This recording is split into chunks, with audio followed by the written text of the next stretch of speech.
আমি মৃত্যুর জন্য তৈরি ছিলাম। প্রতিটি রাত আমার জন্য আমি মানসিকভাবে তৈরি থাকতাম যে আজকে রাতে হয়তো আমাকে হত্যা করা হবে। এই যে মৃত্যুর জন্য তৈরি হয়ে থাকা যেটা ইসলামের শিক্ষা, সেটা করতে হয়েছে টানা ৮টি বছর। আমাদের দেশের রাজনীতি যদি পরিশুদ্ধ না হয় এবং রাজনীতিবিদদের মনস্তাত্ত্বিক পরিবর্তন যদি না আসে, তাহলে শুধু বুদ্ধিভিত্তিক কাজ দিয়ে আমাদের এই দেশের ভাগ্য পরিবর্তন করা সম্ভব নয়। আমি শুধু একজন ভুঁইয়ের বাইরে দাঁড়িয়ে সমালোচনা না করে I want to get my hands on, I want to get my hands dirty. আমি কিছু একটা করার চেষ্টা করতে চাই। হবে কি হবে না জানি না, কিন্তু আমি অ্যাটলিস্ট এতটুকু আমার সৃষ্টিকর্তাকে বলতে পারবো আমি আমার সর্বোত্তম চেষ্টা করেছি। সবাই যদি রাজনীতি থেকে দূরে থাকেন তাহলে রাজনীতি কোনদিন পরিশুদ্ধ হবে না। আমি জানি না একা কতটুকু পরিবর্তন আনতে পারবো। তাই মনে করি যে এটা আমার দায়িত্বটা করার চেষ্টা করছি। সবচেয়ে বড় যেটা পরিবর্তন এসেছে সেটা হচ্ছে মৃত্যুর জন্য তৈরি থাকা। আমি সন্ধ্যার ঘরে আমি ধরে নিয়েছিলাম আমাকে হত্যা করা হচ্ছে। প্রতিটি রাত আমার জন্য আমি মানসিকভাবে তৈরি থাকতাম যে আজকে রাতে হয়তো আমাকে হত্যা করা হবে। এই যে মৃত্যুর জন্য তৈরি হয়ে থাকা যেটা ইসলামের শিক্ষা, সেটা সেটা করতে হয়েছে টানা ৮টি বছর। আমি এখনও আল্লাহ যখন আমাকে মৃত্যু করে নিয়ে এসছেন, আমি মনে করি যে আমার প্রতিটি দিনই আমার আল্লাহর পক্ষ থেকে আমার জন্য গিফট, আল্লাহর পক্ষ থেকে আমার জন্য একটা আমানত।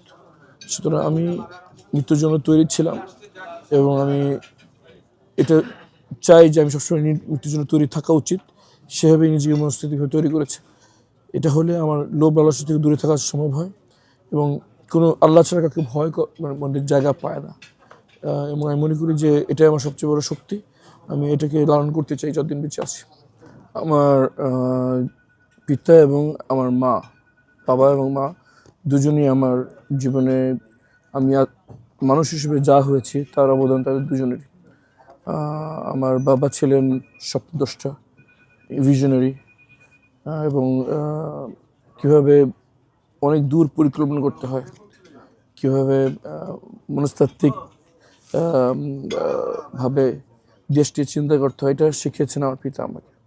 আর কীভাবে মানুষ হতে হয়, কীভাবে একজন ভালো মুসলমান হতে হয়, এবং যতটুকু শিক্ষা অর্জন আমি করেছি আমার মায়ের কাছ থেকে, তাদের দুজনের সম্মিলিত প্রয়াসেই আমাকে যতটুকু আল্লাহ নিয়ে এসছেন তাদের দুজনের অবদান। আমি প্রথমে ছাত্র জীবনে রাজনীতিতে সক্রিয় হই বাংলাদেশ ছাত্র শিবিরের মাধ্যমে, কিন্তু সেটা ছাত্র জীবনে আমি ইংল্যান্ডে যখন বার করতে যাই তার আগে পর্যন্তই। তারপর ইংল্যান্ডে বার শেষ করে এসে আমি আর রাজনীতিতে সক্রিয় হইনি। আমি আইন পেশায় মনোযোগী হই এবং এই আইন পেশার অংশ হিসেবে আমি আমার পিতার মামলার আইনজীবী ছিলাম এবং সেই কাজ করার অবস্থায় আমি গুমের শিকার হই। তার আগ পর্যন্ত আমি রাজনীতিতে সক্রিয় ছিলাম না। আমি একজন আইনজীবী ছিলাম এবং মানবাধিকার কর্মী ছিলাম, এবং সেই কাজটা হয়তো আমি করার কারণে ফ্যাসিবাদের